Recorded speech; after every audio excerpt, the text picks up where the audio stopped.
Namaste, Jai Bharat. This Pakistan and their leadership had been coming and telling us for several days that they have credible sources from their credible intelligence that Bharat is going to attack them in 24 hours, 36 hours, of course, for almost 10 days now. Now, there's another narrative from their side that in 12 days Bharat will attack. 12th day, Bharat is going to attack Pakistan. Now, they have this narrative. They have some reasons for the 12th day because of past experience in Balakot. The retaliation came after 12 days, etc. So, these narratives go on. These narratives go on. And actually, they don't realize that they're already been attacked. Pakistan has already been attacked. Only thing, you have not realized that you are under attack. Bharat is attacking. Only thing, the attack, as you understand, is not a kind of attack that you're being attacked. You don't know. Without you ever knowing, you are getting attacked. You should know. I will just give some examples. There was a water bomb. A water bomb which worked as a double-edged sword. On the one hand, the water is stopped, which creates droughts.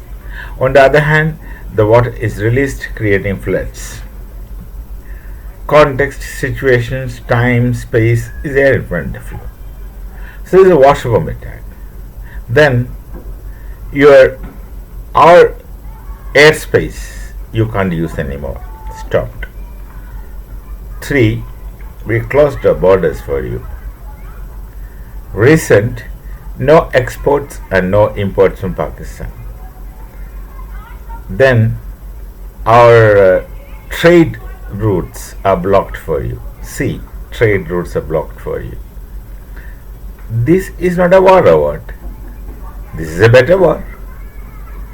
There is no war cry. There is no soldiers directly involved.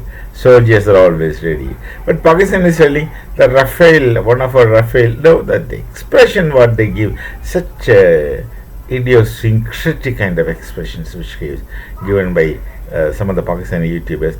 They say Bharat has activated their Rafale aircraft. Do you think the fighter jets are not active? They are 24 hours active. What is that activate? What is that activate? We have made roads where even transport aircrafts can land. Not simply fighters, even transport aircraft can land. Now these are all very fine kind of futuristic vision we do. If a runway is not in use for some reason, we can use the roads for in need, in emergency. So such roads are also developed wherever our administrators or rulers thought there may be a need. So that many things they have done. Many things they have done. Now yesterday, when you all are contemplating about war with Bharat, when you all are afraid of Bharat attacking you, and when your army chief is absconding, and your prime minister is unwell and unfortunately unwell and admitted in a hospital, all these things, our prime minister has inaugurated a transshipment harbour, perhaps one of the very largest in the nearby area.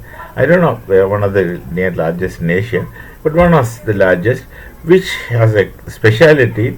Apart from this natural facility of natural gifted facility of being a harbour, it's the closest to the trade route.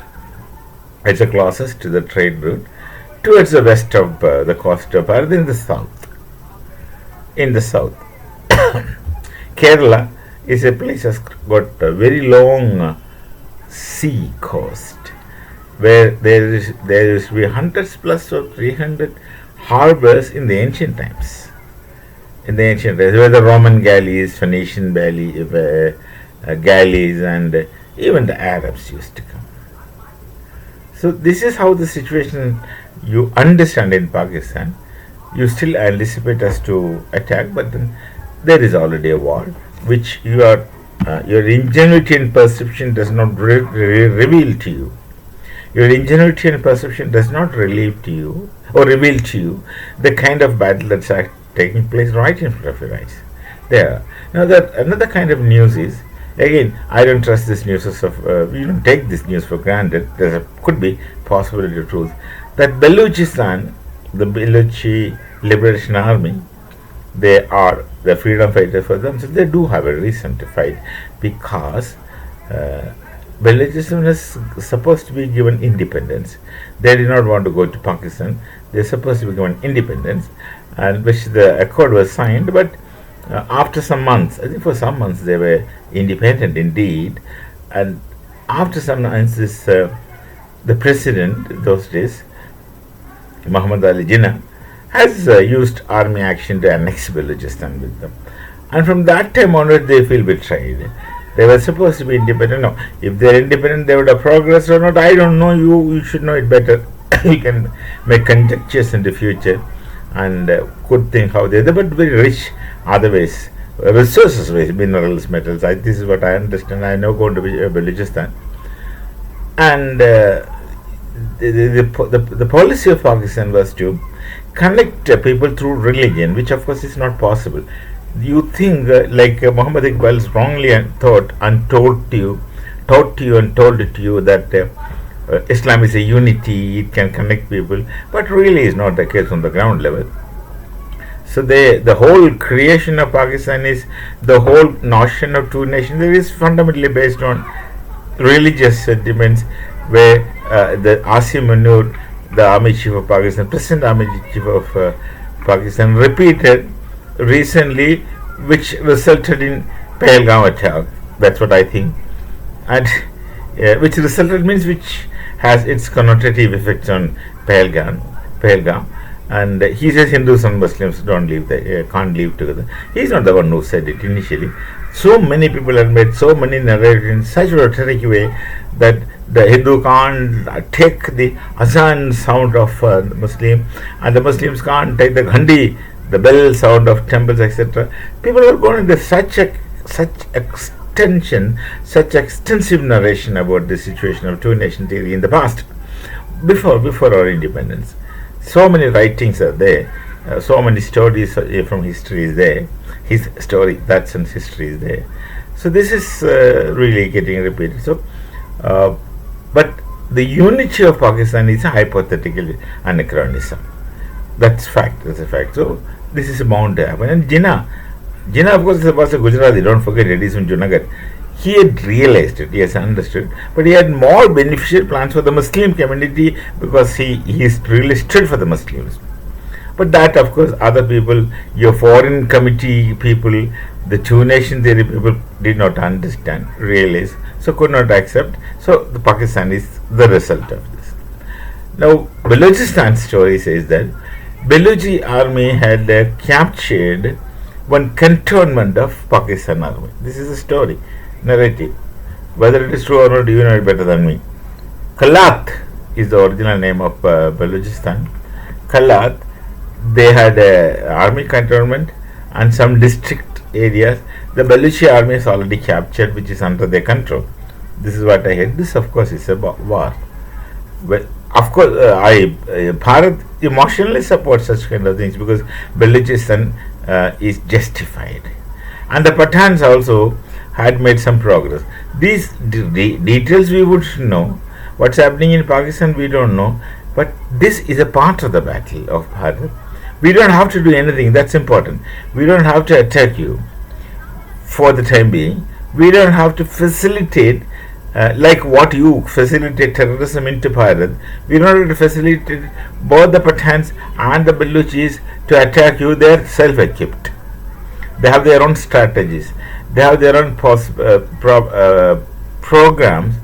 The only thing they want from us is just emotional support, and of course we want financial support when they are independent nation, when they are in need for constructive purposes like development purposes, roads, dams, schools. These things we do help anyone. We do help anyone. So that kind of help is always there from Bharat, but not military support. As you think that we do. We don't have to do it. We don't have to do it. Another narrative I had is that Pakistan doesn't have rounds to fire because you already sold them to Ukraine. I don't know. This is another funny narrative because you are in a situation that you would sell anything for anything. So that is also quite possible. You sell your weaponry to Ukraine to make some money, quick money, and that money you steal and run away to foreign countries. That's a different story. So Balochistan had captured certain areas of Pakistan from the army, where the army is pushed back. Balochistan and the Pathans, the Khyber Pakhtunkhwa area, they would make the best of this situation. The fear that Pakistani, especially the Punjabi Pakistanis, others are not that afraid, Punjabi Pakistanis, the fear they have that Bharat would attack at any time. And I am sure that these two people, Pathans are fighters by birth. Pathans and the Baluchis would make the situation best to their convenience. And again, Iqbal's mistake, Iqbal's folly, Iqbal's fallacy is a philosopher, so I should use that word, a fallacy. Iqbal's fallacy that Islam is a unity doesn't hold. It becomes very evident. You can't say that you are one with Baluchis just because of a religious background. That's not quite possible because religion is not the same everywhere. Same religion is different in different societies, which is supposed to amalgamate the people into their faith system. But then faith system is entirely different from the culture. So the Baluchis have relations to Bharat. The Punjabis of Pakistan also are supposed to have relations to Bharat, but they have lost their roots. So that's how they become what is said in Hindi is Katti Padang, the rootless kinds of clouds hovering around. They have become, they're neither here nor there. Dhobi ka kutta, na ghar ka na khat ka. That's the situation with Pakistani Punjabis. They're not Punjabis. We can't consider them as Punjabis. If you call Pakistani Punjabis as Punjabis, it's injustice to the Punjabis of Bharat who are genuine Punjabis. They're entirely different. The Punjabis of Bharat are very dependable, honest, and they're enthusiastic in helping others. You depend on a Punjabi like hell, especially the Sikhs. For you, Sikh and Hindus are different. For us, we are not different. That's why you always say Hindus and Sikhs, etc. Because Sikh is not different from us mentally. Because Hindu Dharma itself has multiple faith system built in. So it makes no difference to us. It really makes, we marry one another. We have blood relations. You don't understand that. These things you don't understand because you have the sect differences which divides you to the extent of fighting one another. So Balochistan, there is a tribe. This is what I heard. I have not seen. And some historians, of course, a historian who is good, but who is not entirely trustworthy, because sometimes he creates fantasies. I won't say his name. Very senior historian. He was telling there's a language. There's a tribe in Balochistan. They use Brahui language. Then he tells, he told me personally, that we were discussing long back, not these days, way back, somewhere it must be in early 2000s. We were talking about situations of Balochistan. Then he was telling me that the Brahui language is like any South Indian languages, more close to the language Malayalam or Tamil. But he says his mother tongue is Malayalam. So he was telling that it's more close to Malayalam, Brahui. And he was telling that if you hear Brahui, you understand it. That was his case. I never heard Brahui language. And this person's mother tongue is Malayalam. He claims that Brahui you can understand just by virtue of the fact that his mother tongue is Malayalam, so you understand Brahui. So there are some connections. The Baluchis to the South Indians. But of course, there is no real difference between South Indians and North Indians because we have the same DNA. There is no real difference. The South is a regional identity, the Dravid. But then there's a group of people in Pakistan. I don't know which part of Pakistan, who are called Dravids, and the Punjabi Pakistanis look down upon the Dravids as inferior. This is something which I gathered directly when through my interaction with some Pakistani friends those days. There are some people called as Dravids. I didn't understand because the person who was telling me this thing, what's the people who were telling me this thing, and not that scholarly in history. They were mostly people from science background. They were not that kind of historians or archaeology, of course, was far flung with those people. And they were, of course, not interested in philosophy at all. It's very difficult to talk to them about philosophy because they don't really speak of philosophy. I don't, as I understand, as I get impressions. That's what I'm going to speak. So there are some people called as Dravids, and they say they are called Dravids, but still I don't understand how it is. From that day always, I could not find it. I couldn't go beyond a point to understand that. But this Brahui case, I had long discussion with this professor, elder to me, senior to me. He was a professor. When I met him initially, he was very senior to me, and a good scholar. Obviously, a good scholar. But sometimes, he speculates and fantasizes. So everything, I don't take what he speaks as true. Because I know him, and he's a good friend of me otherwise. Personally good friend of me, though we are ideologically drawn apart in poles apart. Good friend, absolutely good friend. So he only has taught me about Brahmi language. Then there's another professor who was expert in epigraphist. Epigraphy. He's an epigraphist. And he says you can read that language. I don't know to what extent. Understand the Brahmi Lipi. Brahmi script is somewhere similar to South Indian scripts that I know. Somewhere similar to South Indian scripts. But so there is a possibility that they have some kind of DNA connections with at least the South. Of course, South Indians and North Indians, there is no DNA distinction. It's only geographical identity. But linguistic affinity could be there with these people, if this is true, that Brahui. But I hear that they are from Baluchis. Not all Baluchis are not Brahuis. There must be a group of people. Like some group of people in Pakistan who are, I forgot the name, who are living in the hills, who are not connected to the main stream, other Punjabi Pakistanis. They live in entirely isolated, still maintaining their own customs, traditions. They are with their own religion and not connected themselves with Islam also. This also is the case. So Pakistan now thinks that after 36 hours, after 24 hours, after 72 hours, after so many hours, they think that Bharat is going to attack them in another 12 days, because they create some connection between 12 days and Bharat is attacking Pakistan. But you are already under attack from day one. You're already under attack, and they are desperately trying to hack into our computers and trying to steal information. And where do you stand in information technology, and where do we stand in information technology? Why should I tell you? You are supposed to know it. If you don't know it, it's your mistake. So Balochistan and the Pathans, the Khyber Pakhtunkhwa Pathans, would take advantage of the fear. We need not to do anything.